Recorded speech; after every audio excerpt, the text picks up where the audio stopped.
Before we entered the cave, Wolf told me to get off the llama and walk. As we entered the cave and the light of the sun became dimmer, Wolf ignited 2 torches and handed one to me. "Be on the lookout for creepers."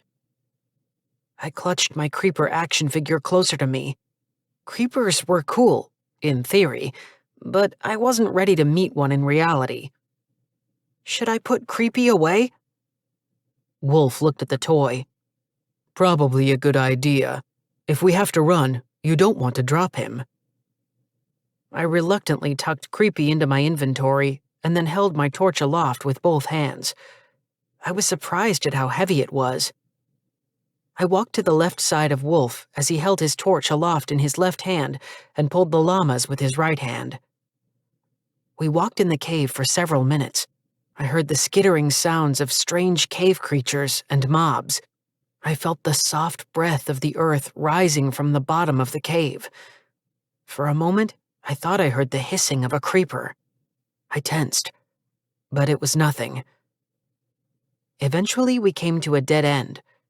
For a moment, I thought maybe Wolf had changed his mind about allowing me to become a wandering trader. I thought maybe he was going to kill me.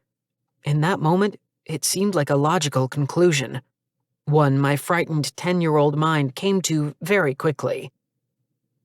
Wolf looked at me and said, "I'm going to reveal the secret entrance to the headquarters.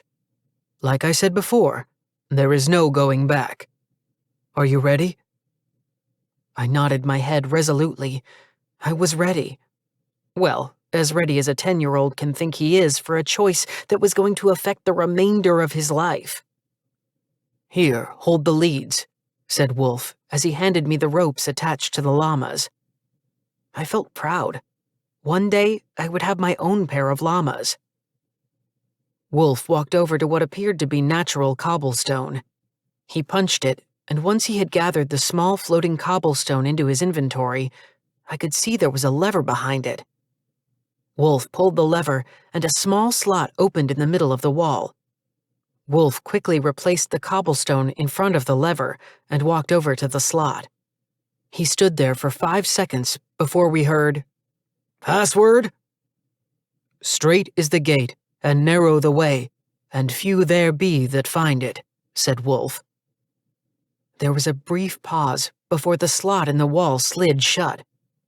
A few more seconds passed, and then the door in the wall swung inward. Wolf looked down at me. "Give me those leads back. Welcome to Wandering Trader Headquarters." As we walked in through the passage, 2 wandering traders with spears leveled them at me and yelled, "Halt!" "It's okay, fellas," said Wolf. "He's a foundling. He wants to join the way." One of the guards looked at Wolf and said, "Does he know the consequences of changing his mind?" Wolf nodded his head. "I have asked him multiple times. He has never wavered." The guards seemed satisfied and removed their spears from in front of me, permitting me to proceed. I wiped the sweat from my brow and trotted alongside of Wolf. "What was that all about?" "I told you, the wandering traders are very secretive. Unless you are a wandering trader or planning to become one, if you stumble upon this place, you die." I was surprised by the complexity of the Wandering Trader organization. Like, they had an HQ and a secret password and guards and everything. I have to admit, I had always thought of wandering traders as, well, losers. They didn't have a permanent place to live, and they didn't have any family or friends. But maybe I was wrong. Maybe this cave was their place to live, and their fellow traders were family?